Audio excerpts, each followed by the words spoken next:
بسم اللہ الرحمن الرحیم۔ آئیے ہم سب جانتے ہیں کہ خواب میں سورۃ الفلق یعنی قل اعوذ برب الفلق پڑھنے کی صحیح تعبیر کیا ہے۔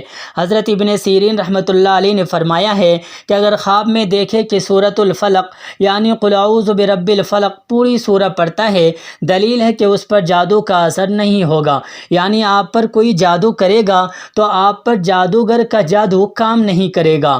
حضرت ابراہیم کرمانی رحمۃ اللہ علیہ نے فرمایا ہے کہ اگر کوئی دیکھے کہ خواب میں سورۃ الفلق یعنی قل اعوذ برب الفلق پڑھتا ہے تو دشمنوں کے دشمنی اور حاسدوں کے حسد سے محفوظ رہے گا۔ کتنی بہترین تعبیر ہے خواب میں سورۃ الفلق پڑھنے کی۔ اللہ ہم سب کو بھی خواب میں سورۃ الفلق پڑھنے کی توفیق عطا فرمائے، آمین۔ ربنا تقبل منا انک انت السمیع العلیم وتب علینا انک انت التواب الرحیم۔